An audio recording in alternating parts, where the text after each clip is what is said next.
சக்கரை பொங்கல் செய்வோம். பச்சரிசி மட்டும் வேக வச்சு நல்லா கொலைய வச்சு வச்சாச்சு. வெல்லத்தை பாவு கரைச்சிருக்கோம். ஓகேங்களா?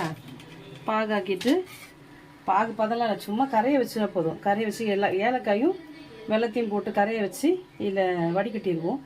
ஏன்னால் மண் திப்பி ஏதாவது இருக்கும். ஓகேங்களா? எனக்கு இந்த ஏலக்காயெலாம் வாயில் மாட்டக்கூடாது. அது சும்மா லைட்டாக பட்டும் படாமல் இருக்கணும். அப்போ தான் டேஸ்ட் நல்லாயிருக்கும். பார்த்துக்கோங்க. சரிங்களா? இதை நல்லா கிண்டிடுவோம்.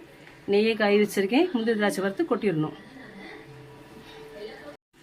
கொஞ்சமாக நெய் வச்சு கொஞ்சமாக முந்திரியை போட்டு ஓகேங்க. அது கொஞ்சம் பொரியட்டுங்க. பொரிஞ்ச உடனே கொஞ்சமாக நெய், கொஞ்சமாக முந்திரி, கொஞ்சமாக திராட்சை பொரிஞ்சு வரட்டும்.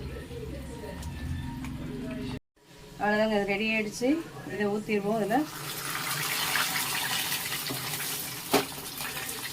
ஊற்றி கிண்டணும்.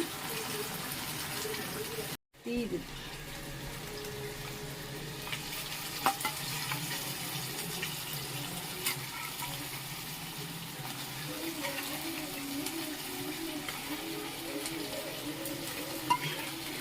நீங்கள் பயந்துட போகிறீங்கன்னு பாதி நெய் நிப்பாட்டிட்டேங்க.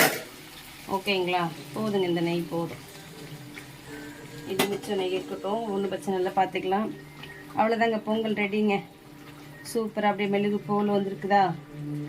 செஞ்சு பார்த்துட்டு சாப்பிட்டுட்டு எப்படி டேஸ்ட் இருக்குன்னு சொல்லணும். ஓகேங்களா? லைக் பண்ணுங்கள், ஷேர் பண்ணுங்கள், கமெண்ட் பண்ணுங்கள், சப்ஸ்கிரைப் பண்ணுங்கள். ஓகே, பாய்.